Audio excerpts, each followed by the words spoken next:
have on the back.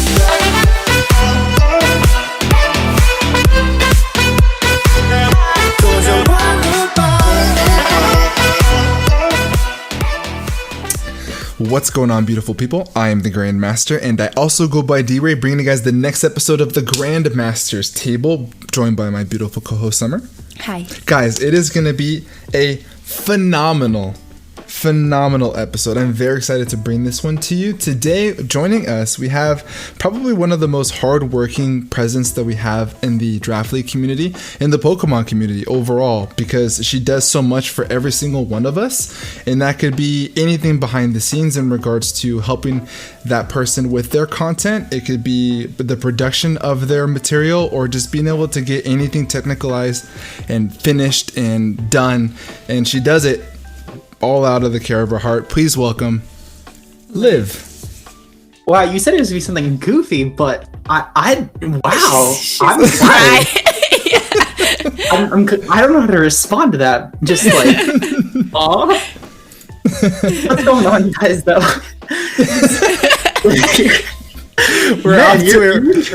You're trying to kill me this podcast. We had a little we gave her a little insight that we have a special question that's going to be asked to her that was sent to me via my direct messages. This is the first time that's happened. That's the first time this has ever happened. So this is going to be a good time. Guys, if you're new here, do me a massive favor and hit the subscribe button. Turn on post notifications, hit the bell button so you guys get notified every single time we post a new video. And if you're excited for this episode of the Grandmaster's Table, as much as we are, make sure you smash that thumbs up button. It really does support us a lot. Sidebar, real quick. Every time you say that, I lose my breath for you. I hold my breath. Yeah. I'm like, oh my gosh, that's a lot. I couldn't do that. Yeah. I think it just became second nature. Yeah, I'm like breathing. I'm like taking a breath for him because, jeez. Got them power lungs. Yeah. So, Liv, how are you doing? How are things? How's the day been? I'm really tired. My sleep schedule has been horrible lately. I had to take a nap to make sure I wouldn't miss this recording. Yes, I'll say it. This is our second attempt to get the podcast going, because we're very grateful for Liv to be joining us, because we live in normal people time, which is Pacific Standard Time. And Liv I agree, that is normal. Yeah. So she lives in. Yeah. You're a CST, right? Which is 3 hours ahead of us? No. I'm EST, but that is still 3 hours ahead. CST is 2, EST is 3. Yes, that's what it was. 2. Normally, though, I sleep on PST. Just that the one day we tried to record was the one day I decided to go to bed at a normal time. For some reason. The irony, right? It's ridiculous. What part of the country do you live in, for those who don't know? So I live in a really, really bumpkin part of Connecticut. It's like there's too much going on for it to be like country, but there's too little going on for it to be city. It's basically where I live. You go here because you're getting gas to go to either Hartford, Boston, or New York City. You don't come here for any other reason. You come here specifically to go to somewhere else. So you're the pit stop. It's a pit stop, yeah. Yeah, exactly. There's a lot of restaurants though, which is nice. But other than that's it. We just have food. Yeah, that's a pit stop. That's a pit stop. We need to have food. That's basically the definition of a gas pit stop. stations. So, with that being said, content creation, right? YouTube. Ooh. How long have you been on the platform? So I've been on the platform since. Oh wow, I'm gonna fuck this up. I think it was October 2015. No, it's been some time. 2015 or 2016. I'm genuinely forgetting the year. I'm gonna be honest. I know it was October, and it was October 29th to be specific, but the video is no longer up. I did an Insurgent Nuzlocke for 2 episodes, and I recorded both episodes while I was homesick. I had originally planned to upload a show on Live, my first one on Halloween, which that recording I forgot to record my audio. So not only did I record 2 things before that, which I since deleted, but I also didn't even get that right, so I had to re-record the whole thing. So my first video up on my channel is a really scuffed re-recording of that whole live, and it's so fucking bad because it was basically trying to live up to the hype of the original, which it couldn't ever do, and half the people were missing too. So it was a very, very cringy first upload. Okay, so I have a hard time believing that it was bad. I think that whenever we look back at our beginning videos, when we first start to get our routines down, it to ourselves seems cringy because I feel that so hard. Yeah. Because I highly doubt that you have anything bad. If those who don't know, Liv makes phenomenal Send you it content. after. I I can will see send you. you it after. You'll watch the first minute and see what I'm talking about. It's like it's ridiculously grainy. I sound like I'm in a fishbowl. The person on call with me cuts out every other word. It's really bad. So you're basically a zombie. Sugarcoating. Yeah, pretty much. My first like good video, it took me like 10, 15 videos to get like really just something that like, well, I would call it cringy today. Like it was something I'd be content with uploading, I would say, and to be consistent with it. Because I had like one random video, like 3 or 4, and then I got perfect. But then I fucked up the next 5. Yeah. So it sounds like you got your routine early though, which is good, right? You could definitely say that. It was nice at least to get that settled pretty early on. But yeah, it was a very interesting start to say the least. So you're considered a veteran at this point. It's been what 5 years since you've been on? 4 or 5 years. 4 or 5 years? Yeah. Wow, it really has been. Oh my god, that's so much. She's like, thanks for pointing that Thanks out. for pointing that out. So old. Just add some years on there. Did it start as something that was a hobby, or did you intend it to be something bigger?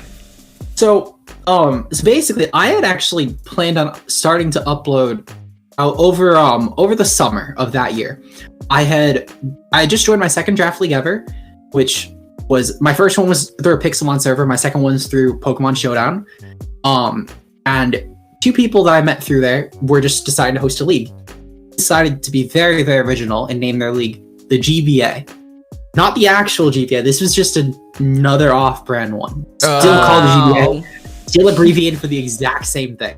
So from there, I joined in, and one of my good pals, Jolt, not TTM Jolt, this is another Jolt, but he did a lot of ironic? uploading. Yeah, no, my story's full of like second-rate Doppelgangers. rip-offs. Doppelgangers. Yeah, exactly.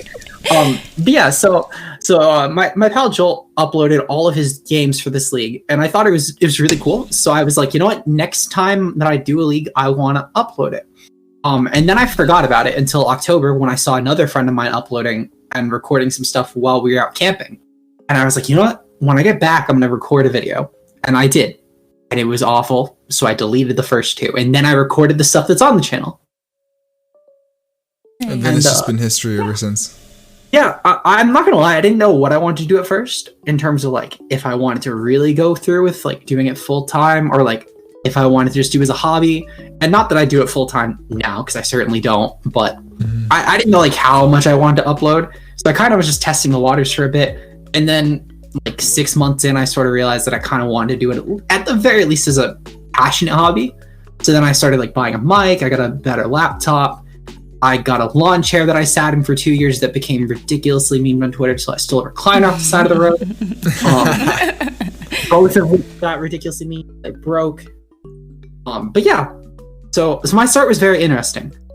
Yeah, Very, I feel very like it's like that for a lot of like Daniel started recording with his phone. Dude, his setup was horrendous. My setup was bad. I think that I decided to do this on a whim. And I kind of do that with a lot of things. And so I didn't have a computer, and then once we had the computer, I didn't have a webcam because I actually didn't keep in mind that whenever you build a computer, you typically want to have a monitor that has one built in, and I didn't think about that until we brought it home. I was like, oh snap, there's no webcam on this. What am I gonna do?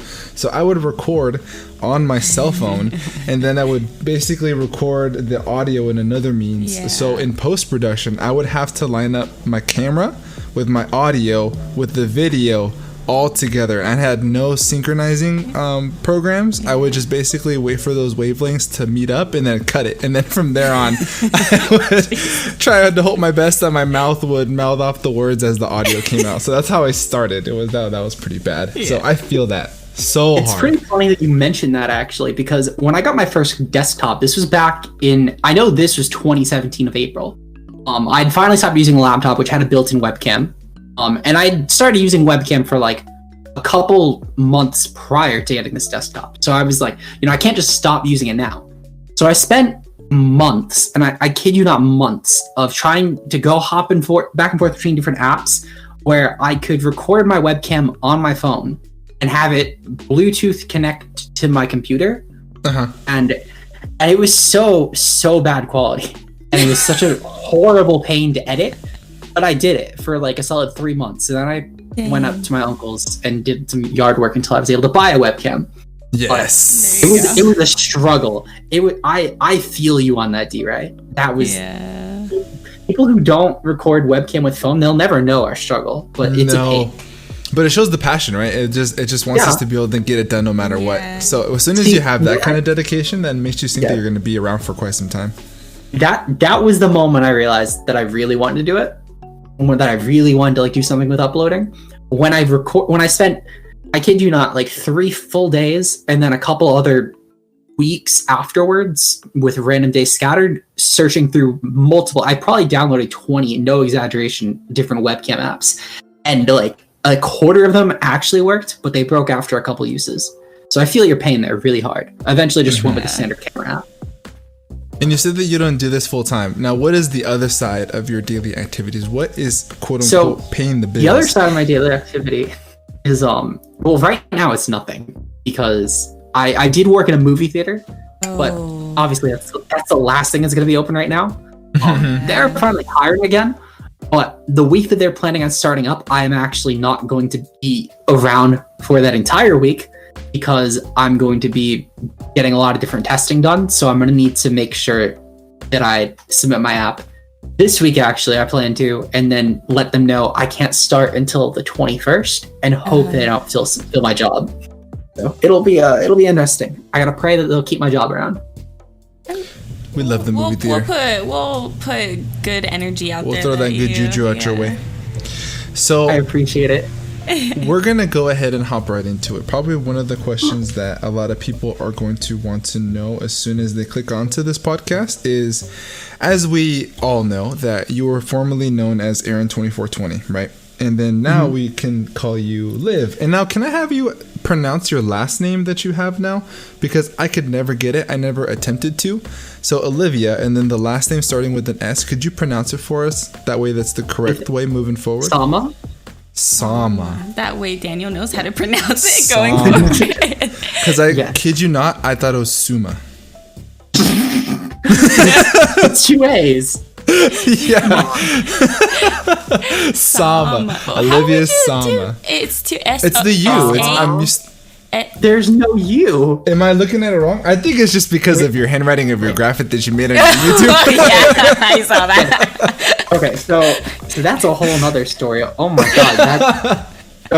So I decided on a whim one day. I can't even. Oh, you know what? I remember why. So what happened was Panther put out the gym challenger forums for the APA Showdown server, and I was like, you know what?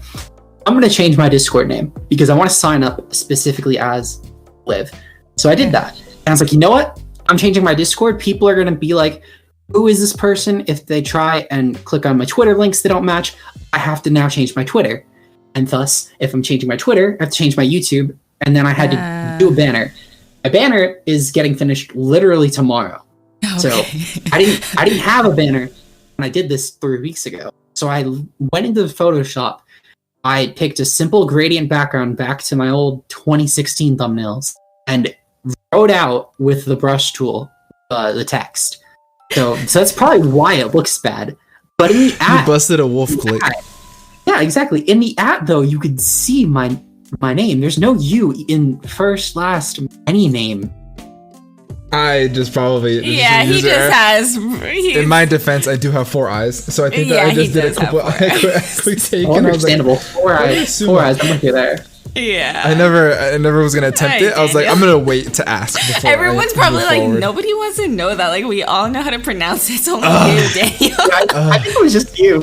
But that's just me. Oh, sitting alone in a dark room. This is so sad. That's funny. So, Liv, what the metamorphosis, the change over, obviously was going to be something that was inevitable. When did you decide that besides going off onto the new draft league, when did you decide that you wanted to reveal yourself in this sense, your true self? True self, yeah. So that honestly, I had originally planned to a couple years back, The reason that I didn't was because right before I had planned to, someone spoke on it to my basically my current ex had spoke on it to other people and sort of stopped me from wanting to say it myself. So then I didn't really talk about anything related to coming out or anything for a couple years. Now I sort of just had a moment like a couple months ago where I was like, you know what? Okay, I kind of want to just tell people. So I did. I sort of joked about it like somewhat in the API server. A couple people caught on in DMs and asked, and I was like, yeah. And then I eventually, like a couple weeks later, just like fully said that I am and that I want to go by Liv, which in terms of Liv, I came up with that at 4 a.m, DMing 20 different people, asking them for their top 3 name suggestions. Probably half of them got back to me, and then I DM'd everyone back, asking them to vote on their favorite from there besides their own. And I spent like a full day and a half pulling names. So it's a name born from the people. Yes, the name born from the people that I ended up rejecting the votes for because someone said that they could nickname me Olive, and I thought that was really, really cute, so I went with that. And there was so much. There was Olive. Like, that is cute. Yeah. Okay, so I actually thought that the origin behind your name, this is going to sound super cheesy. I, for whatever reason, thought my mind likes to travel 15 million steps ahead but even if it's like in the wrong road, it will just travel that direction. So I thought that you wanted to name yourself Liv because you're finally living, moving forward. So it's kind of like a lit. You're so cheesy. Jeez Louise. Oh no. You got her this time. You got her. No. So guys, we'll bask in this awkward silence all together. Please join me in the sweaty pits that is my assumptions. I'm blushing here because of how bad that was. How bad that was. Yeah, this is how you do it. You gotta get in the feminine side in order to, find the good stuff, the juicy stuff, right? That's why Summer's sitting here. Oh, gosh. This is what I deal with every day. Every single day. So every single day. I know, right? I did want to add, though, because Daniel had told me, and I just thought that was incredible and how brave, because so many people are not able to be, no matter what, in what ways, so many people don't feel brave enough to be themselves. No matter what that is, they just feel like they have to be someone else. 100%, especially in what we do. It's tough to say that, right? Because we don't do something that's you and I, we're not necessarily considered big quote unquote YouTubers, right? We're not to that level just yet. So we don't have that sort of platform to really make that massive of an impact. But still, nonetheless, there are a lot of people watching, and there's a lot of judgment that happens in the Pokemon community, and even in any community, to say that in general, just in the world, the day to day, your neighbor will have a certain opinion about you, your family will have a certain opinion about you, and because of those opinions and the pressure that you feel from other people, it's kind of hard to, like Summer said, be yourself. So what within you thought that, hey, now's the time to just say fuck it, really, and say this is me and this is how I want people to see me? So I think the really big point was I forget who I was DMing. I was DMing someone. Again, this is another 4 a.m. conversation because it's the only time I can actually think. That's when all the good conversations happen. Exactly. Yeah, 4 a.m. So I was DMing someone at 4 a.m. I forget who. But I decided basically that I wanted to at least like try out like just different names and see if I liked them or not.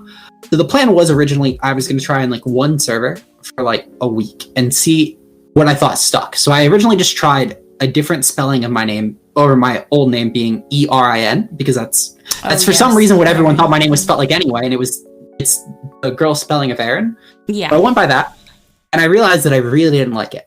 So and I did the whole name pulling thing, and I originally again just planned to do it in like a couple servers. Then I mentioned it, and I was like, you know what? I don't want to mention it here too. And then I just mentioned it in like 2/3 of the servers I was in. And it sort of just was like, it just felt really euphoric in a sense.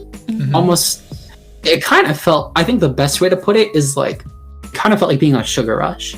Or like the more I did it, the more addicted to doing it I got. And it felt nice. Mm-hmm. It felt relieving in a way. Yeah. It kind of felt like I was like cleansing my soul almost. Yeah. That's the best Did way it to feel put like, I'm curious to find this one out. Did you feel like there was a pressure with the people that are around you in your personal life, your family, your friends, the ones that, I'm sure that you may have told a couple people that you know personally. Is it something that you felt as though you may not have been accepted if you didn't come out? So I actually haven't yet. I had planned to a few weeks ago. Then someone who was a friend of my sister's followed me on Twitter and texted her right before I got to say anything. And then she texted my mom before I got to say anything. So I still haven't actually said anything yet. Because every time I plan to, I either end up getting sick or they end up going out. So I still haven't gotten to it. Plan to soonish. Just waiting for the right moment. We'll make it epic for you. You got everyone behind you. That's cool. I appreciate it. It's a lot of respect for me because so I'll say this. I hate saying stuff like this because I feel really uncomfortable saying it now because when I was in high school, going out into high school, I had this following, and I hate to say following. That's a really bad way to say it. I just received a lot of attention after not receiving a lot of attention when I was younger because I was very overweight. I was really obese. I started playing football and I lost a lot of weight and I looked pretty good and I started being myself and I started gaining a lot of friends. And so therefore I never really had that before, and then I became to the point where I craved attention and I would do anything that I needed to do to get that attention, and I would do anything to preserve it. But essentially the long story short here is that I craved that attention from people, whether if it was my family, whether if it was my friends, whether if it was a stranger that had this image of me. So I kind of protected that, right? So I would do a lot of things that wasn't myself to make sure that people would still view me in this certain sense that they thought of me from. So I have a lot of respect for you being able to do that, number one, in a server where there's hundreds and thousands of people that watch you, whether if it's your direct followers or people that watch you on YouTube or people that know other people that have heard of you. Because like I said in the beginning, you helped out a lot of us, whether if it was me being able to gen Pokemon, you being that avenue and that resource for people to come to whenever they need help. They all know your name. Your name is all over the Pokemon community. So I can only imagine how it felt to want to be able to be yourself around those people that you talk to on a daily basis, whether if it's in your DMs or just anywhere on Twitter. And did you feel as though you weren't going to be accepted anymore? Or did you feel like it was something that I want to do this no matter what people think? Yeah. So I felt like, well, I think in the places that I first mentioned being there was a few servers. There was a couple private servers I'm in. There was the APA server and there was a server I'm in the Hive. And all four of those I knew would be really easy. And then I realized, like, the more I went through stuff, the more that I said stuff, that there was a lot of overlap in other places. So, like, while I didn't necessarily think of those places first, like, for example, there's a couple other leagues I'm in that have a lot of overlap with places like the APA, for example. So I was like, okay, well, pretty much everyone already knows anyway. Might as well change my name there. And then it sort of just came to a fact that I realized that a lot of people wouldn't care anyway. So that definitely made it a lot easier. I think the Twitter thing was a lot scarier. Because I knew it would be fine. At the same time, it's just a very different thing. Because I could change my nickname on Discord pretty easy. I changed my nickname in literally every server I'm in. So it wasn't a big deal. But the Twitter thing was a big deal because I had to, like, actually change my @ change where I link in my videos. Like, that's another aspect. So it was a very, very different thing. And a bunch of stuff happened as well that day. Like, I had coincidentally also promised that I would help Nexus hacking a Switch, so I had to DM him as well, and I didn't know, like, how he would respond to that. I just finished my APA run in Wi-Fi, so then Josh mentioned in his post interview with Joey, and he mentioned Liv, and then Joey was like, "Wait, who?" And then he had to explain that, and it was another, like, as a whole, like, I felt bad because now it's like, do other people maybe feel bad about this, even though they didn't know? And it felt more so like I had to, if anything, like, damage control in a sense, like making sure that people knew that it wasn't a big deal that they didn't know. And it kind of, I think if anything, that aspect more kind of hurt because I felt like sorry in a sense because I felt like people were, like, genuinely upset that they made that error, even though they couldn't have known. Yeah. Yeah, I I see a couple of videos, like especially recently, because now that this DLC is released, a lot of us are doing a lot more content, and so I'd be watching other people that are collaborating with you more so in Wi-Fi battles, and they'll slip and forget, right? I am victim of that. I'll slip and forget. Yeah. And in that aspect, I understand what you're saying, because it's more of like you well feeling bad. With friends of mine, I will be the first to admit that. Oh, were you saying something? I think you might have cut out there. No, it's like what I was saying. Basically, what you were saying is that your friends would make that mistake, and then it's more of you, instead of us feeling bad or us feeling uncomfortable, of you just making us feel more comfortable, which is weird because you're the one that's got this big news, but your number one priority is to make sure that we don't feel awkward, and that just goes to show how much of a big heart that you have. So we thank you for that. That's really cool. I mean, it makes no sense to like harass people about it, especially like a week or two in. Like there were a ton of people that felt like just really guilty like a week or two in, and it's like they couldn't have known. And I get that it takes a lot of time. Like some of these people I've known for years, so I know it can't really be that easy of an adjustment. Yeah, it makes a lot of sense. It really does. Now, there you go, guys. There it is. That's it in a nutshell. Enough with the heavy. Now let's have some fun. I'm very curious. I know that you recently went on vacation with your family. I know we're kind of waiting on the anticipation of getting into talking and telling your family. But do you have a big one? Lots of family, big oriented person? So my like local family is just me, my mom, and my sister. I live with all women. It's definitely a very different experience, I will say. Especially like whenever I'm at friends' houses, they always like have their like dads or brothers, or usually, if anything, most of my friends is like just male households, whereas I'm the only one with like a just female household. And it's a very, very different experience because it feels like a lot of stuff I don't really get that's going on. It feels like a lot of like inside stuff with my mom and my sister, who, to be fair, they're a lot closer than I am with either of them. That also sort of feels like an aspect.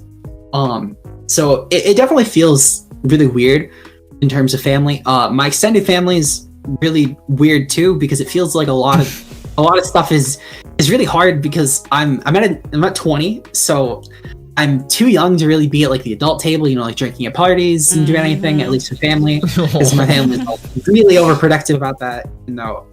They saw the stuff I've done on vacation, then they would clearly not care. And then there's like the younger side of my family who I'm all like years older than, barring my sister who's 18. Like the next youngest cousin of mine is like 15, 14. So it's like I'm way older than all my cousins, but I'm way younger than all the adults. And it's such an awkward feeling just being at 20. It is such a horrible 19 and 20 suck. Yeah, I don't know. I agree with that one. At least when you hit 21, like people will actually like. People say that 18 is when you become an adult. People don't treat you like an adult till you're 21. I refuse to believe they treat you like one of these different. So it's such an awkward age to be at. So family, especially past couple of years, it's been really awkward, I will say. Liv, you're so young. Yeah. The fact that Daniel's you said, like, oh god, I'm old. The fact that you said that you're 20, my hands just got so clammy. I'm so excited for the fact. Okay, so this is why I'm so excited for you, because I have 1, 2, 3, 4, 5, 6 people in my lifetime that have done the same path that you're going through right now. Have not done it this early. It's something that they hold to themselves for a really long time, and at some point they just kind of burst, and it kind of comes out in the way that they don't want it to. And I'm excited for you because you're so young, and you're getting your life started so early, and it may feel awkward right now, and you're being yourself so young so early. I'm so excited for you because it's going to be a good time. You may think it's awkward, but listen. What kind of 20-year-old knows anything they want? I know. This is true. Honestly, when you're saying about 19 and 20, I'm thinking back of when I was that age, 19 and 20, and I was like, well, like, those were the two hardest, well, aside from... You were dating me, Missy. Oh, yeah, shoot. Whoops, this is awkward. But I'm speaking in my family life, from like in that age from 17 through 20, it was probably some of the hardest years with my family I'm just speaking on. And so I really understand what you mean by that, because it was a really rocky path in those years, but it did For us, my situation is different. For us, it did get better after that, but it does get better. It does. Really Once does. you hit 21, woo! I will go find you, and I will take you out to whatever rinky-dink restaurant that you have in your town, and it'll be a good time. No, it's definitely, I think, a bit more awkward as well, because like when I was 16 going on 17, I had like a solid 6 months where my sister was in the hospital for a while, and my mom was living there with her, so I pretty much had to like take care of myself at home. Obviously, I didn't have to like pay bills, but I had people who like went grocery shopping for me at least. But I had to like make my own food. I had to get myself up for school, which I'm a night owl, so that's horrible. I missed like half. I feel that so hard. I overslept till 11 so many days, and by the time like 11 hits, like I'm just too late to go in because they won't count. So I missed like probably half the year, and well, not half, like a third of the year. I just missed days or was late to. It was so, and I think that definitely as well put like a strain on the family aspect, because at this point everyone sort of either views like really in a pity way, or like it's just the fact that again I'm not old enough for some things, too old for other things, and it's just it's so awkward. It's just really awkward, I guess, in that aspect. Just wait till you hit 21 and you get out of that little awkward phase. Ooh, I'm so excited. I think, who did I say this to? I think I might have said this to Owen or to Jay, probably Jay from the Goons. Already. That I kind of like, I live vicariously through every single one of you guys, because Panther and I are the same age, and I'm in the same age group as like Panther and Joey and Envy and all those other people, even though Envy's more on the younger side. Yeah, he's turning 29 in August. Don't give my age out. Come on. I've already said it so many times. My name is Grandmaster D-Ray for a reason. Grand, as in grand for grandparent. Hey there. Yeah. Granddaddy D-Ray. It's not from the wisdom. It's because I got white hairs. I'm gonna change your nickname and everything. Granddaddy D-Ray. As long as it's D-Daddy. Anyways, I'm going to. Oh my god. Anyway, change the subjects here. I would love to ask you the most popular question and the most fun question that we ask every single guest that comes on the Grandmaster's table. Well, first, let's go straight on into it. If I were to say you can have one Pokemon, and that be your favorite Pokemon of all time, that doesn't have to be competitively, that doesn't have to be purely off of aesthetics, but if you were to be given one Mon out of every single one that's been introduced, what is your absolute favorite? So this is the only one I actually prepared for, because there are a couple different layers to this, I feel like. So growing up, it was always Infernape, 100%. I absolutely loved Infernape. I started the anime with Gen 4. Ash's Infernape slapped from the moment I saw it. I started with the end of Hoenn, I should say. But in terms of the games, I started with Diamond and Pearl. I then watched all of Sinnoh through, and then went back through Hoenn because I loved the Hoenn anime. So Infernape definitely was like carrying the series, though. No contest. Absolutely loved Infernape. But as of like the past year or so, there have been a lot of Mons that have come really close to second. A few like really random stuff like Diancie, mostly just because of the fact that I used it in Academy and I sort of chaired with it. There was Cherim, which honestly I fell in love with completely randomly in a call for Sword and Shield with Kyle and Kelly, and we were in call, and I was like, Kyle, I just found Cherubi, and he automatically goes, oh my god, that is a horrible Pokemon, and he starts like going on. I was like, you know what? Fuck you, I'm catching it. And I'm in love with it. I'm gonna do this to prove a point. And I beat the game with it. And it was really funny. It was absolutely funny because now I tweet that at Kyle like all the time about Cherim whenever I see it appropriate. There's Glaceon too, which I fell in love with after my last ICBA run. Absolutely loved it. Again, it was another proving a point thing because I knew no one would actually take it seriously. So there's a lot of random Mons I've fallen in love with to prove a point, but I think Infernape still is probably my favorite. Infernape is still up there. It was your most recent mascot for the longest that I've known you, so that makes complete sense. Would you say it's more of just the anime presence? Well, part of it's also the fact that like Infernape was my first starter, first Mon level 100, because I never trained up a single other Pokemon at my party, besides the EXP share Staravia that I beat. But like Infernape was 89 by that point. No one gave any care about that level like 31 Staravia. That was the next highest in my party. It was revive fodder for Infernape. I then replayed Platinum and Diamond and Pearl like 6 other times with Infernape. Absolutely loved them all. And then in competitive as well, like Infernape in my first, kid you not, 10 leagues. Besides the third one I did, because I specifically said to myself, I'm not going to do the same thing I've done every season in this one league, because it was my third season in that one. I always went round 1 Infernape, whether I had first pick, whether I had last pick. I always went round 1 Infernape. Besides the third league I did, of my first 10. Just because I just absolutely loved it. Just a nice comfort pick.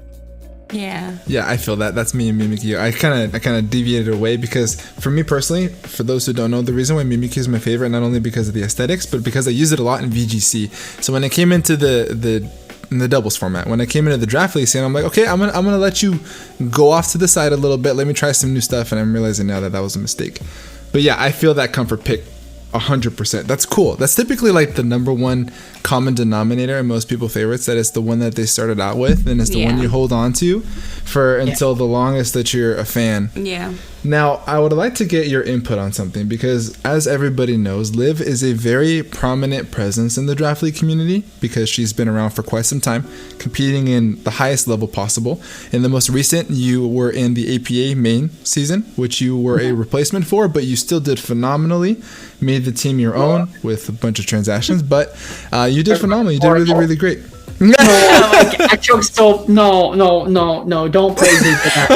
Oh my god, no, that was horrible. That run will forever be one of my worst runs. And you might think to yourself, I lost top 8 to Chimpact of all people. I should have won that. I was playing, so that game. Who won the whole thing, by the way? Oh yeah, no, but still, like, that game will truly go down as one of, by far, my worst draft league games. No contest. I think it might actually be by far my worst. I was in call with Josh and my good pal Clutch sometimes, and I deafened myself so I couldn't hear them, but I let them listen to the game live because I was like, you know what? I feel so confident this team that Zazo built me is going to beat Chimpact really badly, and then I'm going to beat Kyle because he has no Keldeo switch in, and I'm going to beat Joey because he won't be able to beat my team again. Joey was definitely the hardest of the three, matchup-wise. If I played Josh in finals instead, I just chaired him without Grammy again. If it was Joey, then it was a bit rough.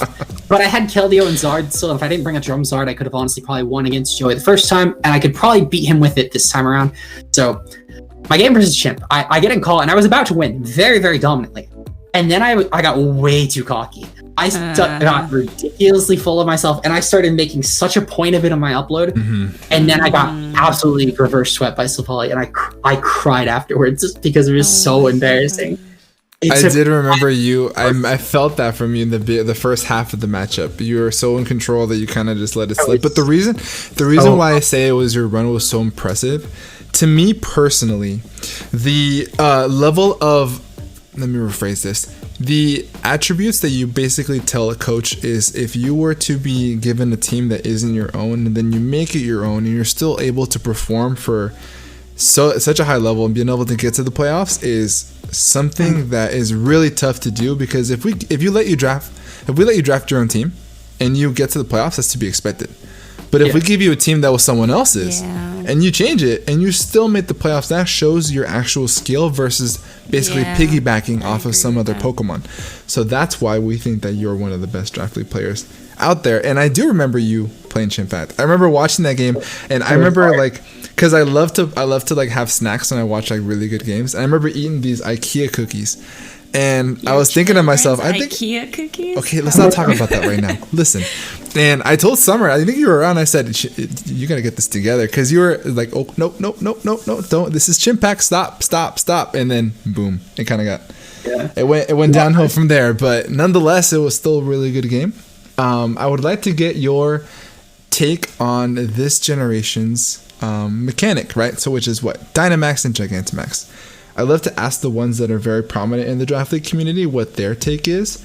And so what do you think about the overall mechanic? And this is for competitive, not as a fan, in the regards to draft league. Do you think that it really is overpowered? Do you think that it's toxic to the metagame? I know that OG Albino right now is turning up his TV to listen to this part, but what do you think about the mechanic this generation?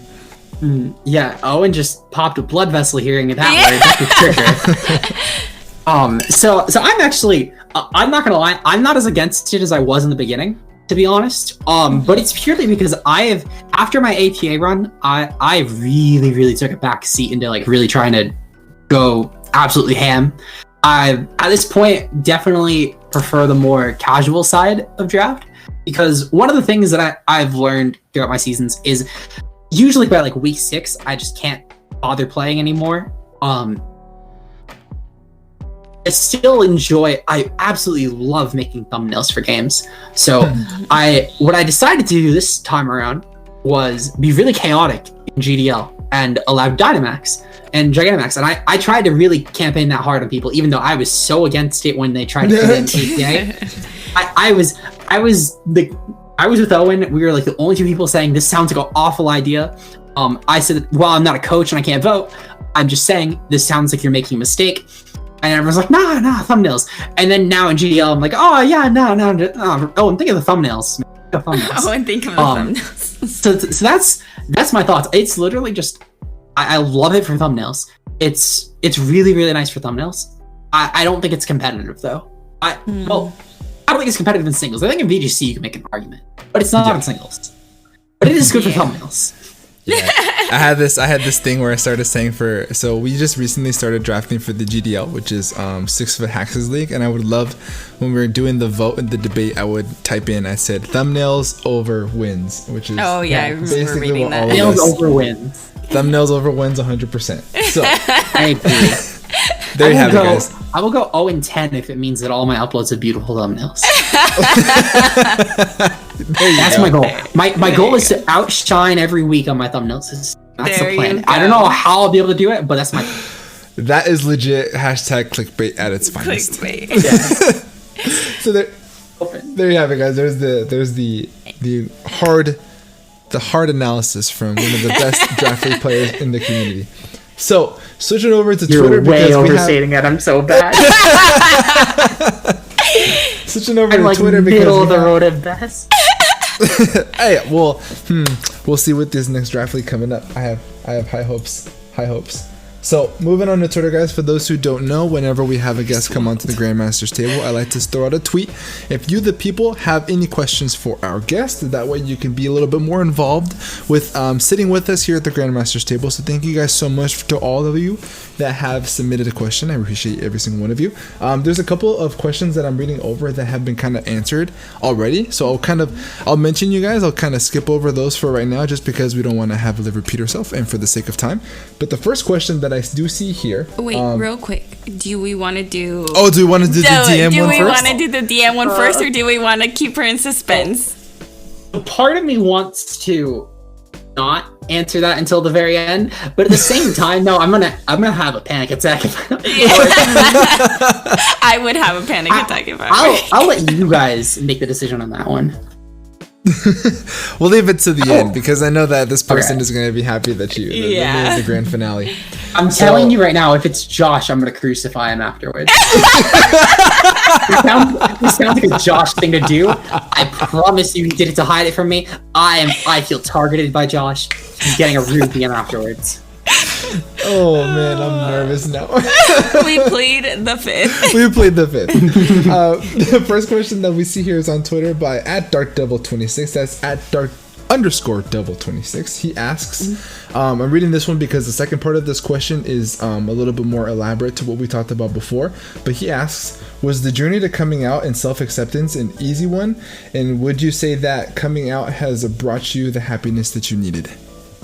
Oh, I feel like this is kind of a bloated question, to be honest. Nothing on Brendan for how he asked it. It's a really hard one to answer. Yeah. Because happiness in general is a really, really complicated topic, to say the least. Yeah. I feel a little happier, but it's something that comes over time, to be honest. It was hard, but it's getting there, at least, I will say. The one thing I will say, though, that I'm very happy about is whenever I get new clothes, that's like the greatest feeling in the world. Every time, it's like a daily thing at this point. I have like random Amazon boxes come with like one piece of clothing, and it's so like, I love it. It's a great feeling. Yeah, Summer I am always ordering from Amazon too. Yeah, she is. It's funny because she's like, let me just throw this husband and wife thing out there because I've been wanting to take this job for quite some time. Okay. She would always tell me, hey, when you want to purchase something, please let me know. It's fine that you get it. It's all good because we share a bank account. I would like to know when you make purchases, just so that I know what's happening. That. Hold up. No, this is my story. No. Okay, I'll let you say your story. And you say, whenever you make a large purchase, I would like to be involved and tell me what you're doing. It's fine if what you do it, but just let me know what happens. Cool. And I said, all right, I'm letting you know. I'm getting gas in the car. We're doing this. I'm purchasing this. This is my story. Dramatic. and then recently, as I'm growing in regards to my equipment that I'm using for content, she has had.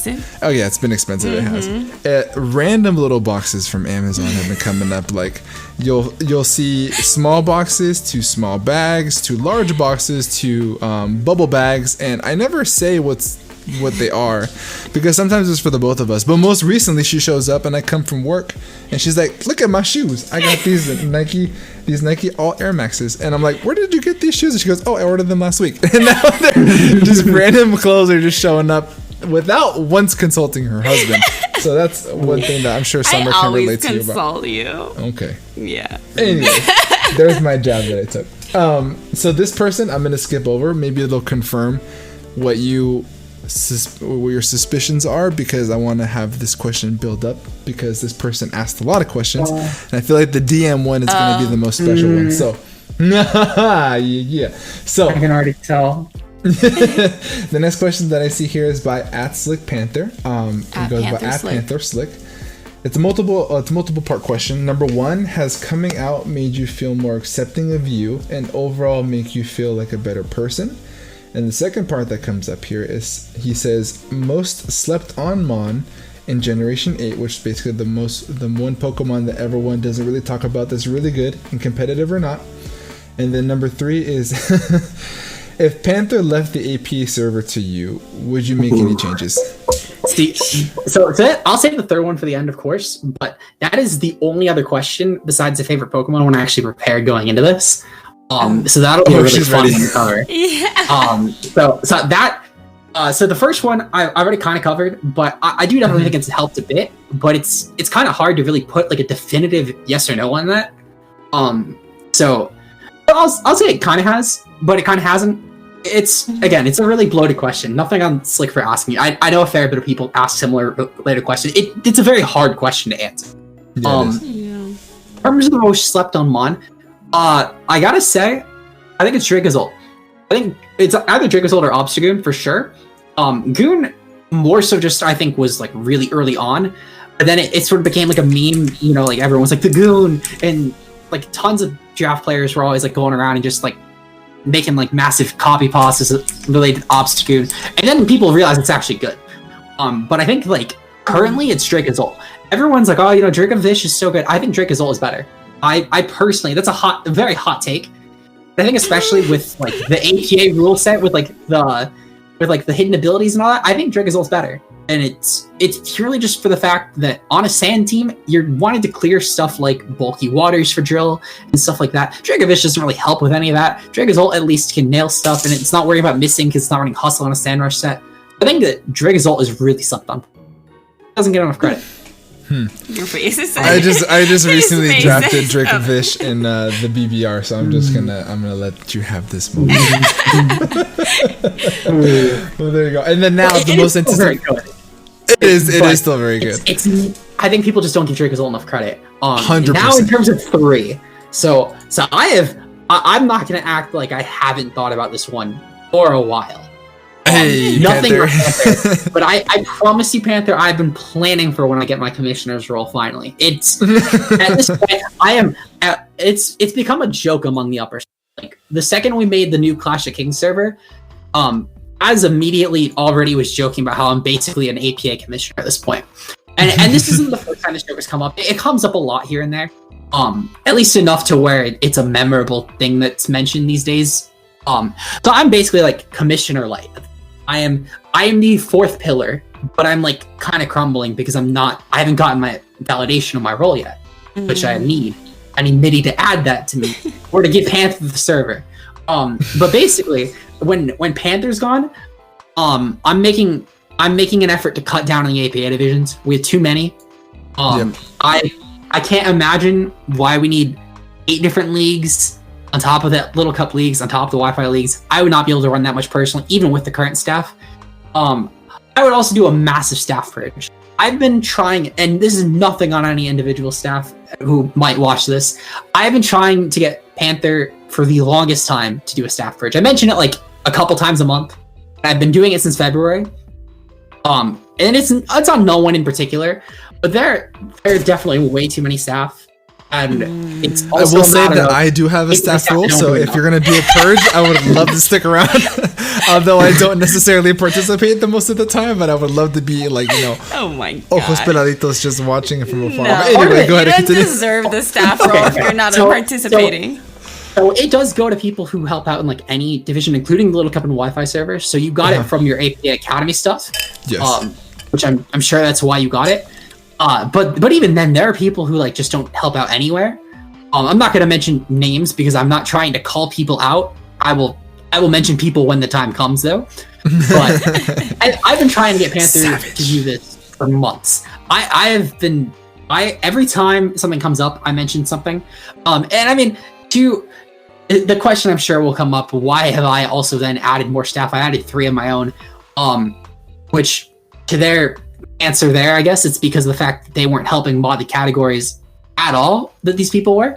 And I guess it just goes to show the fact that we still need to add more staff for categories that the others won't cover at all or don't even want to touch shows how much we really do need a staff purge, I think, in my opinion. So I've been advocating for this. I told Panther last time I mentioned, I think I wanted to cut like 10 staff at least, if possible, assuming that we found 10 staff who deserve to be cut, because I think we just have too many. That would be the big change I would make. Otherwise, I would change the server icon.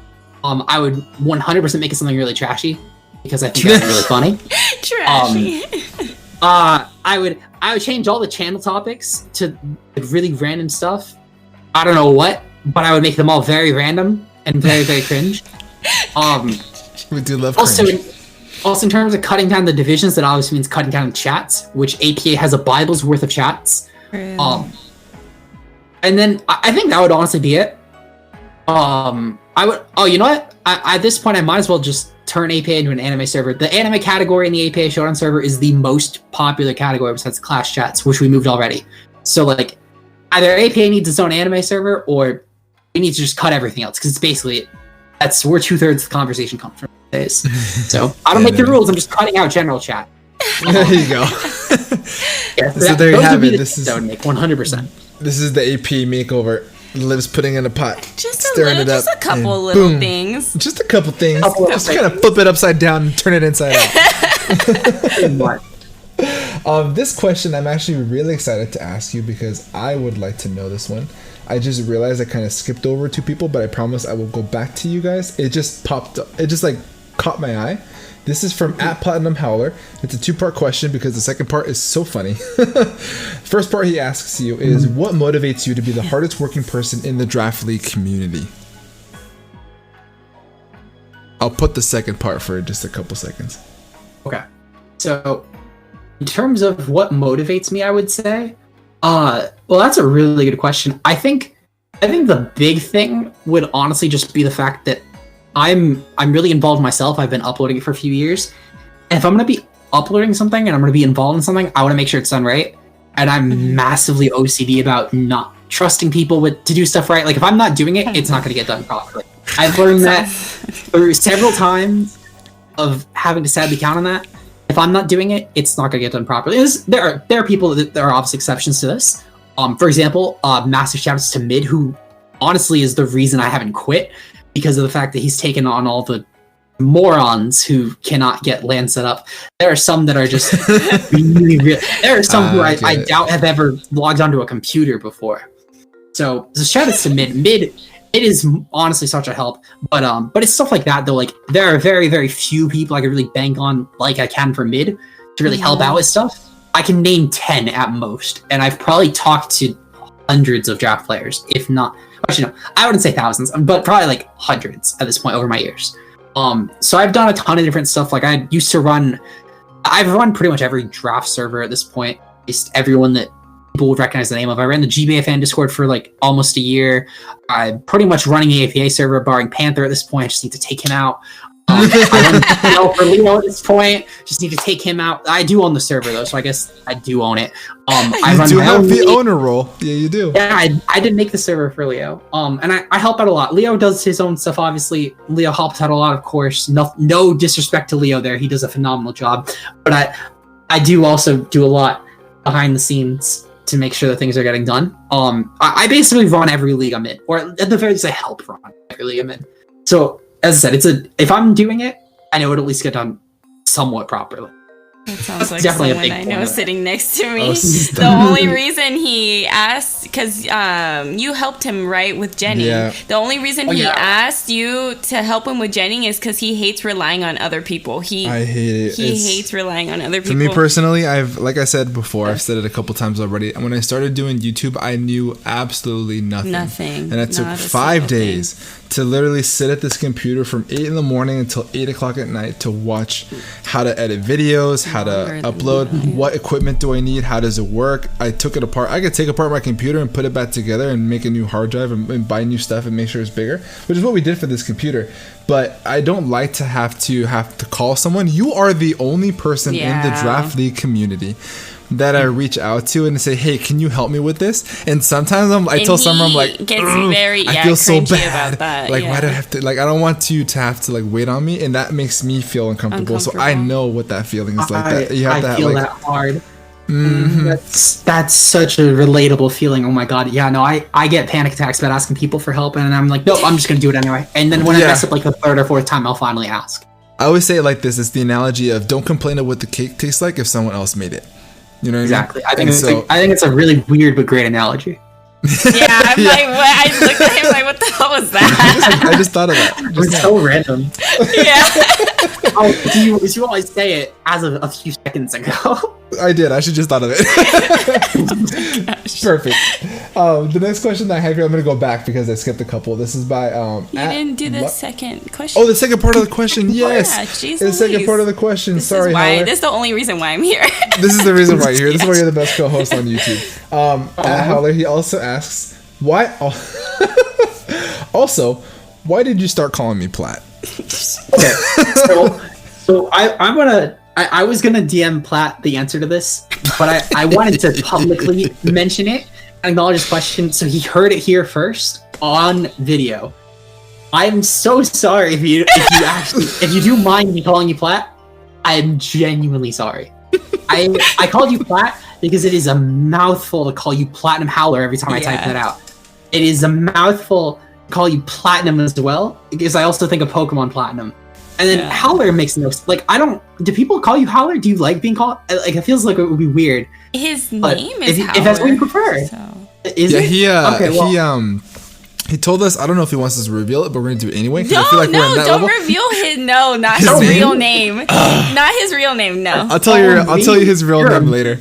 I know his real name and the origin behind his name. So he told us this when we were doing the stream. And I want to say it so bad. I'm like cringing. No, don't do it. That's not your name to say. I know. Yeah, that's his name to... Yeah. Yes, of course. You're such a bully. Okay, so... But he did mention to us on the stream, he's like, he does not like when people call him Platt. I'm so sorry, because I feel like I've also done a really big job in spreading that, too. I'm so sorry, Platt. Oh my god. DM me after this episode what you want me to call you. I'm so sorry. I feel like I'm... And I don't want to, like, act like I'm, like, really full of myself here, but I feel like I've done a really big contributor in why people call him that. Because then, like, in my server, I would call him that, like, regularly, and in group chats, I call him that regularly. And, like, in every interaction I've had with him, I've called him that regularly. In my upload I did against him, I called him that, like, every 5 seconds. So I feel like I've definitely contributed a fair bit to that. This is where it spread. This is the origin. He has on his Twitter, his name is on his Twitter name is Howler, so I feel like... He likes to go by Howler. Mm-hmm. Oh my, I'm so sorry, Howler. Oh my god, I feel like an ass. That's awesome. There you go. We put that comment on there. This question I'm very excited to ask as well because you actually commented back and said you're a fucking asshole. So I'm very curious. So what this is about. Hey, Josh. This is an anime reference, so we'll throw this question on there. One of the many that he asks. He asks you. This is at UltraPlayer12, all lowercase. Do you think I'm gonna butcher this? Amelia will develop a personality in season 2. I wanna put this on the record. Can I put this on the record? I'm gonna put it on the record. Fuck you, Josh. Joshua. Fuck you. Josh and I debate over a lot of shows. This is a regular thing. Josh and I agree on like 3 or 4 shows of the 80 or so we've mutually seen. Oh my gosh. And Josh and I, this is one of 2 that it is the most passionate about. One is the show where he argues the best character is a bench. Not a bench, a bridge. He argues the best character in the show is a bridge. And I hate him so much for it. But this is the other one that really grinds my gears. Because he prefers the girl who tried to kill the main character and then all of a sudden, like, is madly in love with him, like, 2 episodes later. What the heck? The actual, like, driving point of the story. The actual, like, reason behind the whole narrative. And I cannot stress this enough, Josh. I hate your opinion on this. It is now publicly said, if it was not already made public enough, hate his opinion on this. She already has a great personality. You're just a horrible person. It's out in the world now. There it is. And I know that Lux is a good personal friend of yours, so at LuxAncy asks you, if you're a masochist, oh gosh, you seem like to like losing over and over. I know that this is an inside joke. Yes. No, so this started when I was on vacation. I forget where I was on vacation. This was definitely, I was flying to Texas. That's where it was. I was flying to Texas, and I was in an airport bathroom, and all of a sudden, like, for some reason, the crusading chat that Josh mentioned briefly last episode, I'm going to mention a bit more of this episode. For some reason, I don't know where it came from, but for some reason people were talking about like, the weirdest kinks that people had. And Josh immediately started calling him masochist, like, out of nowhere. And like, this has become a thing that, like, for some reason everyone thinks I'm a masochist. And it's partially true, but it's just a really random thing because I didn't think I did anything to, like, give it off. But I hate Lux for how he phrased it because I don't like losing over and over again. It just happens with that, okay? The bad I disagree with, but the losing is definitely a bad thing. Oh my god. So speaking of the APA, at Banded Caterpie, good friend of ours, Corey, he asks you, describe your anime family of myself, being Corey, Josh and Mia? Yes. So this is a very weird one because it changes a lot. I am like the big sister. For some reason, they all refer to me as their mother hen. I prefer to be the big sister. They are all my younger siblings. They, for some reason, prefer to be my children. Why, I don't know. But they are my younger siblings. I am big sis. I stand by that. I'm big sis. They're like, no, you're We'll say old and wise because that's what I am. #grandma. I'm younger than all of them, too. I'm younger than Mia by 9 days. I'm younger than Josh by a few years. I'm younger than Corey by even more. I'm their mother. This is so old. This is the rules that we live by it. This is a good question. This is by, shout out to you, Seth. At Real Seth Cohen, he asks you, you have the opportunity to sit on a bench and talk with anyone in history for an hour. Who would you be and why? Sorry, you cut out there. What did you say? Oh. So this question is from at Seth Cohen. Shout out to you, Seth, because this question is phenomenal. He asks you, you have an opportunity to sit on a bench and talk with anyone from history for an hour. Who would it be and why? Wow, this is one I should have probably prepared for. I'm not gonna lie. I prepared for a lot more random stuff than that. I don't know, to be honest. I don't really have like any like people I can really think of, I guess. I think this is a really like depressing one, but I think I'd pick my dad. Because I haven't talked to my dad since like 7. And I guess I would just want to figure out like why he's an ass. Yeah. But like that's about it. Like I can think of cynical stuff, but like nothing like actual. I don't know how to answer this. It's a really deep question. I should have prepared for it. Yeah. I'm not a massive history person either, though, so it's a hard one to figure out, to say the least. But it's an interesting one. It makes you think.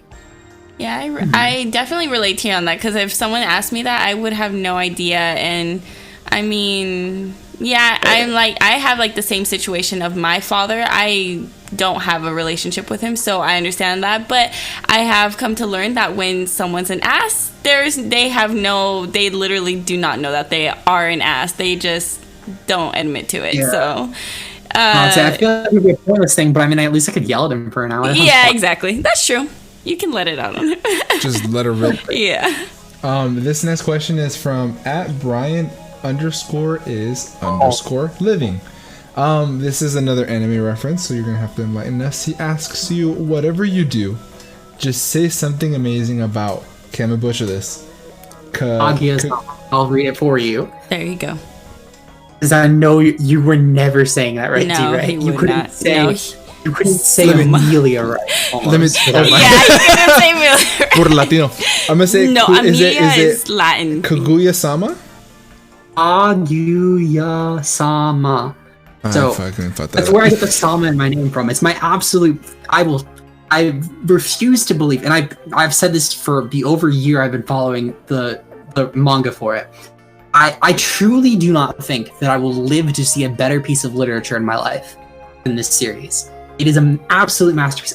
This is the one thing I will recommend to anyone until the day I die to read it. It is so fucking good. So there's your preach, Brian. More than I think you thought I was going to give. I love it, though. I absolutely love it. There you have it. And then Sock, he asks, and this is @itsock. Shout out to Sock. He put pronunciation. Shout out to Sock. Oh my lord, looking out for your boy. Yeah, he knew who he was talking to. Oh my goodness, he knows that this is a foreign language. So Sock, it was for D-Ray. Yeah. I'm still gonna butcher this, and I'm sorry. Probably. What's it like? What's it like being tsundere? You recently said you got a cardigan. There you go. What's it look like? Part 2, right? And then third part, also, what's one anime you would recommend to anyone regardless of their level of watching? I think that was just so the first one, I don't know. I feel like it's just grown on me at this point. Everyone sort of expects that I'm gonna like respond saying that I hate them, and then I'll start blushing. There was one time on stream. I mentioned right before the stream, I was like, I'm gonna stream and I'm trying I'll maybe get like a subscription or two, put that towards my graphics. I'll have the money by the summer. And then all of a sudden, like Mia, Corey, a couple other people as well, just jump in and like, I get like 13 subs in the stream and I get like another like 80, 90 in donations. Wow. And this was in like the first 10 minutes. They all like planned to do this. And I like immediately, my face turns like bright red and I say that I hate them all for planning this ahead. And like it's stuff like that. I feel like it's just like, I don't know how to describe it. I just hate them all. I hate how nice they treat me. They're so mean. They're so mean for being so nice. So mean. Yeah, this is the biggest form of reverse psychology I have ever seen in my entire life. That's basically what it is. That's basically what a tsundere is, D-Ray. It's massive reverse psychology to get someone to like you. I feel mind-effed. In terms of the cardigan thing, I fell in love with this the second I put it on. It's a really, really nice long black cardigan with like short sleeves, so it's nice for the summer. Summer's like, ooh. So nice. Now, in terms of the last part, so this answer actually changes. That was the first answer definitely would have been in terms of like a manga Kaguya-sama, but I always recommend this every time someone says they want to get into anime. It's a series called Toradora. It's a really easy one to get into because they have like an English version. So like if people don't want to read subtitles, they can just watch the English version. It still is pretty good. It was what I started on. It's an absolutely amazing romance story. It's really short, dude. It's only 25 episodes, and it completely finishes, which a lot of stuff these days doesn't. So I will always recommend that for the day I die, no matter what. It is the easiest show to get into, in my opinion. I do like me some romance stories, so. They do this while I'm here. Oh my gosh. Oh. You're gonna ruin everything, jeez. And then the next question that we have here on Twitter is from @Henry. 1115. Two-part question because the people love the two-part questions. He asked number 1, oh yes, this is a good question. Let's get it. What is your favorite cereal? And then number 2 is when are we playing? Oh boy, Danganronpa. Danganronpa. Oh, you actually got that one. Good job. Oh, wow. Let's get it. Yes, sir. Oh gosh. Okay, so favorite cereal. I'm gonna get a lot of hate for this, but I don't actually eat cereal. I prefer to grab a muffin. I grab a muffin before I go anywhere if I'm gonna eat breakfast. I don't eat a lot of breakfast anyway, but I'll make I love a lot of breakfast foods. Like I love making waffles, I love making eggs and omelets and stuff like that. But I don't like the aspect of cereal because I can't make it. Even like a muffin, I can make it the night before. I don't like the aspect of not making breakfast. So I don't like cereal for that reason. I'm not a big fan of sandwiches either for that reason, unless I heat them up, because like it's a lot of just like putting stuff together and bam. But like I don't mind like a toasted sandwich because at least then it's cooked. But I love a lot of. Would that not be the definition of cooking though? Putting something together that was not put together before and then. Okay, but like also like making. I like stuff that's like actually like cooked through that like changes like, form. up. Yeah, changes form. Like I'll have like a grilled sandwich or like a toasted sandwich, but I won't do like just I don't like just doing like not heated up stuff. Yeah, just like cold. And like cereal as well, like again, it's just like you just put stuff in a bowl and you put milk in there. That's not cooking. I don't get that. You know, like that's cooking for a broke college student or for someone living in their mother's basement. That's Daniel just felt personally attacked right now. Fun fact, so when I first moved out, there was a family event that happened that steered me to move in a little quicker than I wanted to. And I kind of didn't think about it, didn't plan about it. I just left. Yeah. And I went and bought a bunch of furniture. I said, hey, I'm moving out. Got my studio the next day. And I moved in so fast. And I did not think about my finances. So about 2-3 months in, the first 2 months, this is phenomenal. I got people over at the house. I'm living now. I'm a young kid. I'm a single dude living. And then the bills hit and you're like, I'm cool. Everything's fine. Then the next month hits, I'm not cool. Everything's not fine. For an entire week straight, I had cereal for breakfast and I had a maruchan, which is basically instant noodles, for lunch and dinner. And if I had a snack, it was cup of noodles. So I would have 1 bowl of cereal and 3 bowls of instant noodles for one entire Your week. sodium intake. My sodium levels was off the charts. So I just eat like 1 big meal a day, and I'll vary it. I'll eat like and I know I probably shouldn't do this because I know like you're supposed to break up your meals, but I always cook like 1 big meal a day. And I'll just eat like around like 7-8 o'clock in like the middle of the day to get through the night. And that's usually what I do, just because of the fact that it's really convenient to just cook it all at once, and by then I'm hungry enough to eat like a massive meal. Yeah, that's usually a lot of people do that. You got the bear diet. Bear diet. The bear diet. There we go. New diet plan. The bear diet. Now, Danganronpa. What's Danganronpa? So this is a like a whodunit sort of game in a sense. Where like you're a bunch of characters like locked in a school and they're supposed to tell each other to get out without other people knowing. Mm-hmm. So like you're supposed to like figure out like who kills who. And I'm not the biggest fan of this, but Henry bought it for me. And I told him if he bought it for me, I'd play it. So like I haven't been the biggest fan of it, but I have unfairly put it off because I told him I would finish it. I bought it.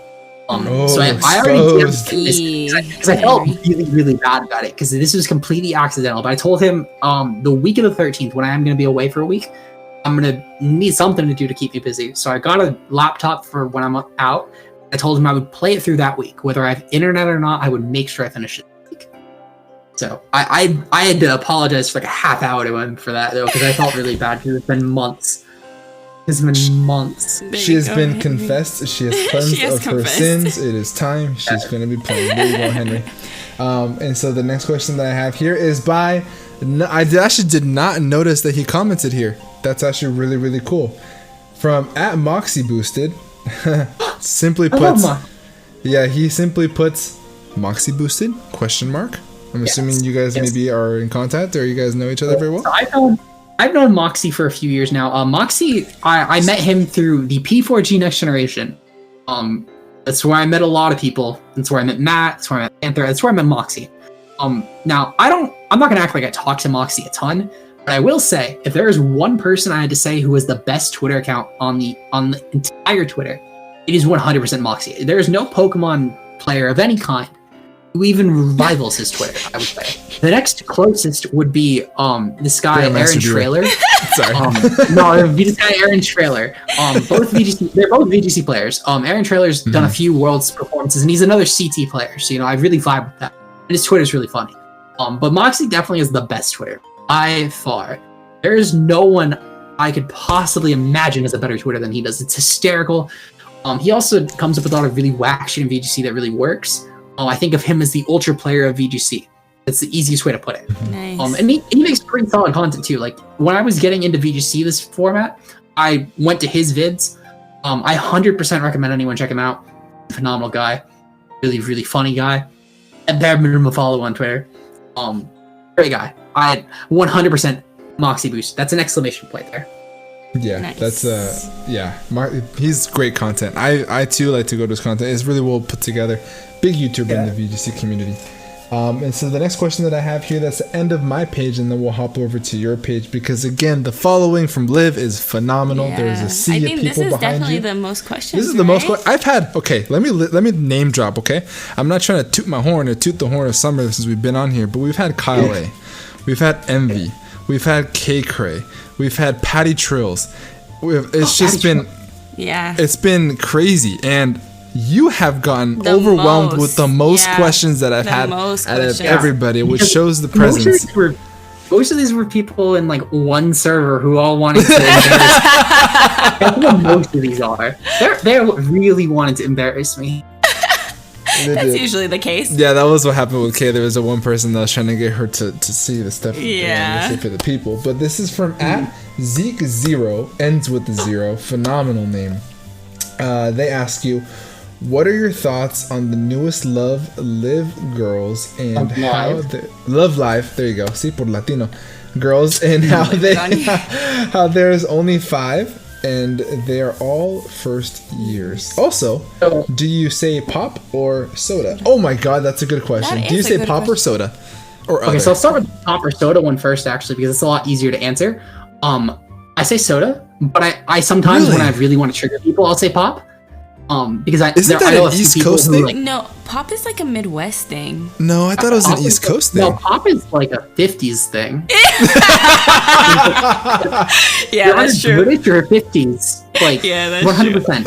Liv, let me remind you, okay, you are 20 years old and I'm nearing 30. Yes. My man, your man's always be saying pop. I don't say pop to you because I know I'll see the judgment eyes.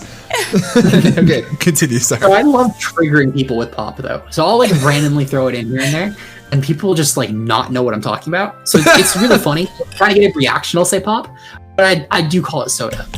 Yeah. Sometimes I'll just say soda pop. Oh, there you go. Just to throw a little mix and change it up a little bit. Yeah, that's purely from like back in like 3rd gen though, with like the soda pop item. That's where that came from. But yeah. So 2nd gen. Now in terms of the first part. So the first part of the question, for a little bit of background for you, D-Ray. So Love Live, it's a massive, massive thing in Japan. This is basically like, in perspective, this is like any sort of really big boy band in the US. Like they're like the Beatles, it's essentially, of like Britain, or like the One Direction of like the teen girls of these days. That's what Love Live is in Japan. So they always have like series around each of the groups with like 3 girls from each year, but they decided to change it up with this cast, which I personally liked a lot, because normally it's like, oh, school's getting torn down. This time it's a new school. They just built this school, so everyone in the school is just starting out. And there's 5 instead of 9, which again is another change. And I like the difference in the story plot. I think it's a nice change because you can only do the same story so many times without it getting stale. Now we're moving over to your side, because I know there's some people that didn't comment on my side. Shame on you. Just kidding. Oh my gosh. This is from @Soto_Fez. They ask you, can you ask Nick to unblock me? I'm sure that this is an inside thing. Yes. So this actually ties into his other question, so I'll kind of answer both in the same time. So his other question was relating to what happened to the IBA. So the IBA was a league that I helped run involuntarily. Like, this is where my involuntarily helping run league started, actually. So originally it was run by this guy, It's Pharynx. Then dipped like week 5 out of nowhere, just left. So then Odds took over for running it. And Odds did a pretty okay job for someone who was like really just thrown into position out of nowhere. But obviously, like, I don't think Odds was really prepared to do it either. So nothing on Odds. I think he did good with what he was thrown at him. Yeah. But I sort of got stuff thrown at me as well, and so did this guy Reckless Bat, aka Nick. So we were the commissioner team, and Soto joined later on. And he had a really weird habit of adding Nick for some reason on Twitter with like the most random shit. I can't even remember what specific. I just remember it was really weird. So then Nick like started here and there mentioning how like he was gonna block Soto, and it was like an inside joke for a while, but then he like actually blocked him. So now like Soto will randomly come in my DMs like once in a blue moon and ask me to get Nick to unblock him. So I finally, it's been years, so I finally did it. And he didn't respond to my tweet. Really sad.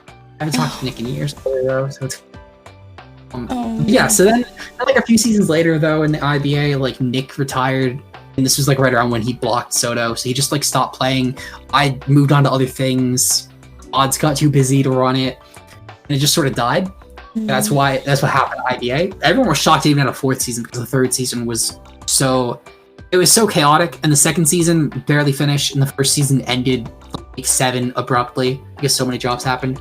So there was always a lot of issues running the IBA, as fun as it was. Then season 4 happened, and it was run pretty well, but then like no one really felt like season 5, which is sort of what happened. Yeah. The IBA, I remember in my memory of the IBA, Brody invited me, it was Owen. What y'all buying? He messaged me. Mind you, I'm just starting to like dip into the community. I'm like, I got invited to my first Wi-Fi league. We did a preseason. I was telling Summer, I was like, I gotta go get my Elgato because I don't have one right now. I can't record. So I went out and I got an Elgato. A week later, it just went blank. And I was like, oh no, this is the start to my career. So there's the history for the IBA for you guys. And then the next question that we have here, Ashley, I believe. Oh my God, I just read it in my brain. This is the best question that has been asked thus far because I'm very curious as to what you like.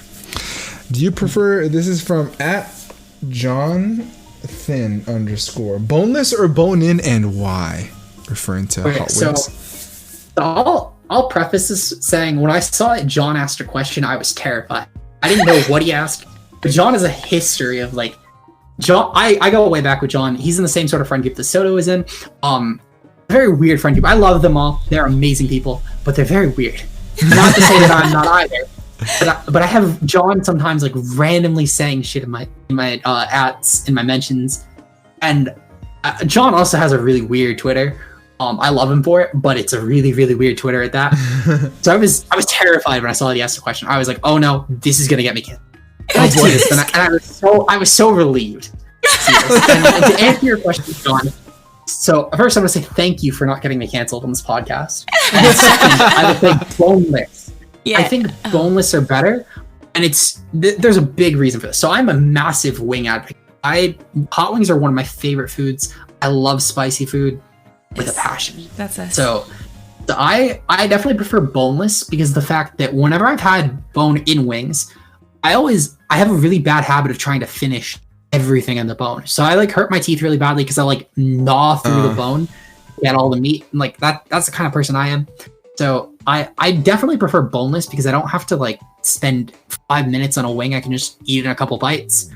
But there are definitely times if I'm getting like, there are a lot of times I'll get like half and half, which is what I usually do. And what I usually do as well is I'll get like my spicier flavor on the boneless. Because if I'm doing it on the bone in and I'm pressing it against my lip, that's a smart approach. I did not think of that. That's the other thing. If you're pressing the bones on your lips as you're eating it, the sauce is going to get all over them and it's going to burn your lips. And it sucks. And I have a really high spice tolerance, but I hate when it's just sitting on my lips. It makes it, you just give it a lot sooner because it just sits there. You can't do anything about it because if you rub it with like a napkin or something, then if you have to use that later, and like it gets in your hands and then you rub your eyes and then it's just a mess now. Then you're just covered in there's also a ton. It's usually like a lot more soaked in, so the sauce doesn't really stick on your fingers as much. So it's another reason. Boneless all the way, but I do respect bone in though. It's a very viable choice, but boneless is, in my opinion. I do want to say I respect you much more in this moment than I ever had, because whenever somebody gets this question, the typical answer is, it's just better. It's just easier to eat. Yeah. Like, it's just better. And I respect you for giving me a thorough answer, which is just so good. So good. Summer's cringing because she loves bone-in. Well, okay, listen. I love them both. I love wings in general. And Daniel's top 5 favorite foods is wings. Yes, so sir. We definitely love wings here. Wangs. But I just, sometimes we would just eat, like, for years. I think for the last 5 years we ate just boneless all the time, and then finally I was like, you know what, let's try some bone-in wings. And then that was just in the last 6 months that we transferred to bone-in wings. We are new people. But I evolved. And until a couple years ago I did bone-in all the time, and now once I did boneless, I've seen the light. I've seen the light. We've been switched. For me, here's my thing. I do like boneless. I like either one. Either one's great. But I find the meat to be more tender on the bone-in than it is on the boneless. Boneless tends to be a little bit more dry when it comes to the actual chicken. Then you just dip it in the ranch and you're chilling. Oh my gosh. Okay, no. Why would you do that? I don't get why people put ranch on their wings either. I'll never get that. Liv, we need to preserve our friendship. We need to. We just need to stop now. Even as it is. Yes. That's an awesome question. Who would have thought that the wing question would be the one that gets us more super thorough. These questions. And the last question is by our good friend Mario B. Goes by @MarioB33 because he be the best Mario there would be. He asks you, can you tell us what are you going to draft next? What is your favorite mon that we'll rephrase that to make a national question, Mario? Come on, my dude. What mon are you most excited to draft this coming DLC? So at the very least, to Mario's question, I will say that if we recorded this on Monday, I would have given you an actual answer, and I would have legitimately told you what I was picking next in GDL. But we just finished the draft moments ago. And I even did my free agent, so I can't even say that either. And I don't have any drafts coming up for actually, it's a lie. I have BBL coming up. Okay, you know what? I'll give what I plan to get round 1 in BBL. I'm planning. Hopefully my draft spot is good enough. I'm really hoping I can get a Veltal. I don't think it'll happen. But I mean, we're doing for the first season ever. We're doing a prize pool, so I want to try and keep some of my money. $100. So I'm doing it was 100 per div, and we're doing 3 divs, so it's a lot of money. But I'm gonna try and keep 50 of it. So I really want a Veltal to win with a Veltal. Lugia is another one as well I like a lot. I don't want to do Zekrom again, as fun as it was. I just want to try something new. I always like to try something new every time. So yeah, I'm gonna get sniped, but I don't care. I'm not getting a good enough draft spot to get. I will say that money does motivate because I low-key, I'll admit this here. I know that Leo, you're going to be listening to this podcast because you were also a guest. I apologize for not naming you in the big names we did earlier. Leo was also a guest, 6 Foot Hacks on the podcast. I think we've grown close. That's why I didn't name that on there. But I am an admin in the BBR, which is Mid Pokemasters League. So I wanted to take that league completely seriously and invest all my time in that. And then when I joined the GDL, it was kind of out of the blue because Leo had just finished up on the podcast. And he's like, hey, I want you in my league. Do you want to join? And I joined. And it was going to be like my secondary upload league. And then you guys went on the announcements and said, hey, there's a cash pool prize. And I said, Summer, move over. It's time to draft. It's time to draft. So Leo actually came up with the idea for the cash prize, and I honestly, I really respect a lot leagues and tours that do cash prizes. I think it's really the way to go, to be honest, because it gives an actual incentive for players to play. Yes. Because otherwise they're going to be people that give up by week 3 or week 4 or within a couple of rounds, and it's just, or even in pools for tours, and it's no fun when people just give up. So the cash prize stuff, I think, really keeps the motivation for a while, at least longer. Yeah, because obviously, some people who are out of contention for playoffs by week 6 are still gonna give up. But it at least keeps motivation around longer. So I've always loved to put my own money into BBL. I put in, my season 2, I think I spent $350 on graphics, and I put half of that of my own money, and then the rest was $20 donations but I peaked at per coach, and it was only people who were willing and able. So I love putting money into BBL. It is definitely my passion project. So then I was like, I'm gonna do a cash prize. I'm gonna do 50 to 100 per div, and then I decided, let's do a third div. And I was like, let's just do the 100, and why not? Because like that's $30 a week. That's like 60 per paycheck I do. It's easy enough to do even when I go back to work. So yeah, I just, why not? And money motivates. Then Leo happened like around the same time, ask, hey, do you want to do a prize pool for GDL? I was like, you know what?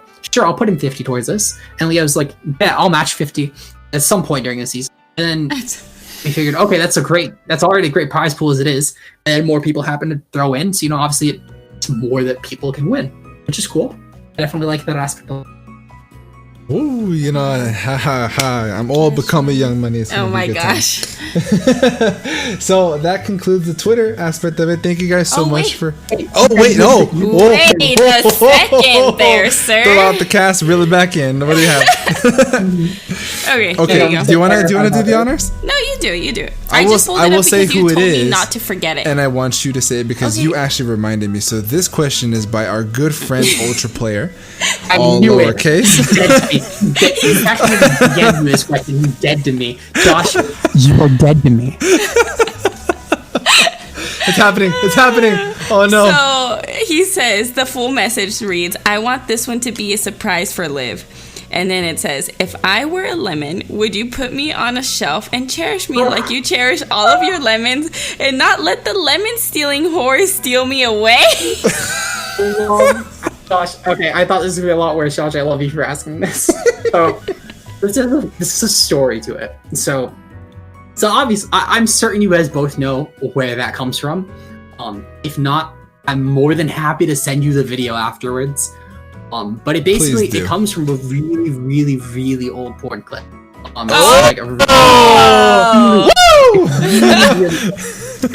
So I completely blanked on this, and I was reading through this one series that I recently got Josh hooked finally. But I was reading through it back in like February. I DM'd Josh the screenshot of it, and I was like, I'm gonna be really funny. Josh is probably asleep right now. I'm gonna DM him this. So I DM'd him the page, and I had that quote. Not realizing where it came from, comes me later, and he like threatens me after it. Like really like Josh really like playfully threatens me a lot. It's really sweet.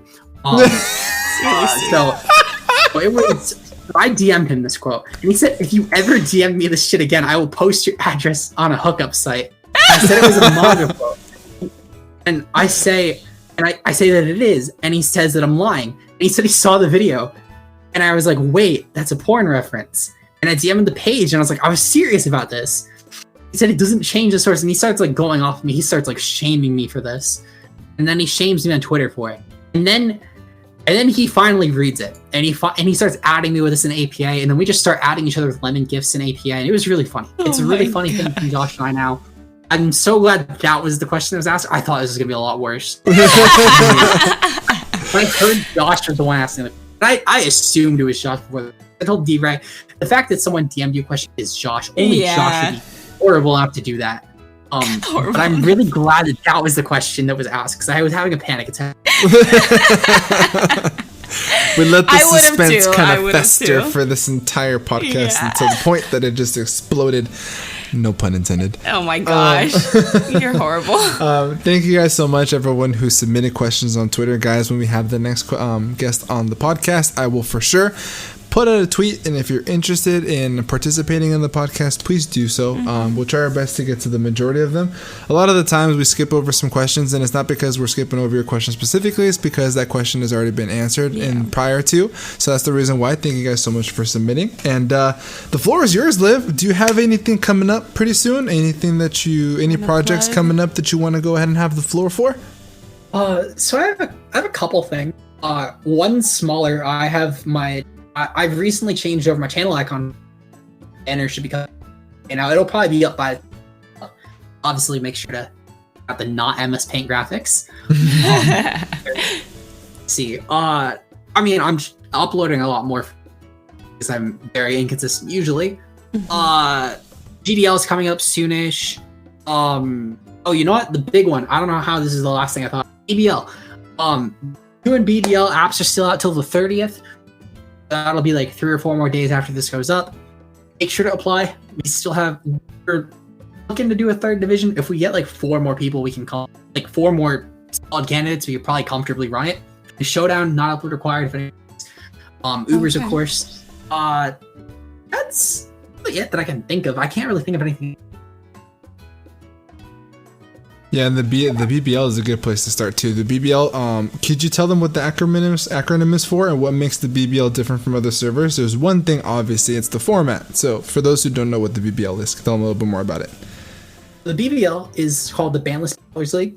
Acronym was some with my good help run way back in the or disappearing for a bit, and then come back, of course. But yeah, so we compared this over a lot of different names.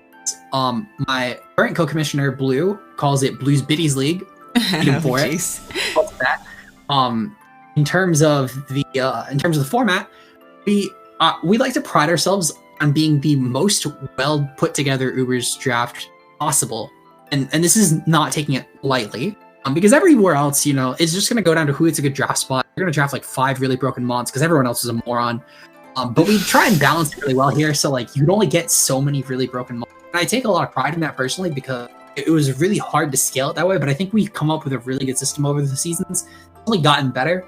So I definitely think if anyone wants an Uber's experience, there's genuinely no better place to draft. Still, I 100% proud. And of course, we're doing a cash prize. So if you win money. Go. Yep, money talks, guys. Money talks. Me over here trying to win cash just for the frick of it. That's gas in your car, taking your wife out to dinner. Your wife. Stuff. Or for your husband, either or, depending. But thanks, Liv, for joining us here on the podcast. I really do appreciate it. I know that it's super late for you right now, and I appreciate your time. No problem. Go for another couple hours anyway. You're the hardest working person in the community, and we appreciate you for that. It means a lot to get you on here because I know that there's a lot of new things going on, and there's a lot of questions that people probably had, and I think that this is going to be the first step moving forward towards what is going to be your new life. And I'm very happy and blessed that you gave us the opportunity to give you that platform. That means a lot. No problem. I'm glad that I got to be on. It is definitely an honor to be on. I was scared. I'm not gonna lie. I was able to not myself from this spot. I appreciate the words, man. It's growing to be something special, and I'm glad that you were a part of it. So guys, thanks so much for joining us on this episode of the Grandmaster's Table. Summer, thank you so much for sitting on in, being the best co-host on YouTube. Even though you think it is not, I believe that you are. No, I'm not. And once again, Liv, thanks so much for joining us. I'm glad to be on here. Oh. All right, guys. Well, with that being said, we're going to wrap it on up here, put a bow on it, kiss it goodbye. We're going to get the heck up out of here. Have a good rest of your night. And above all else, be nice. Peace.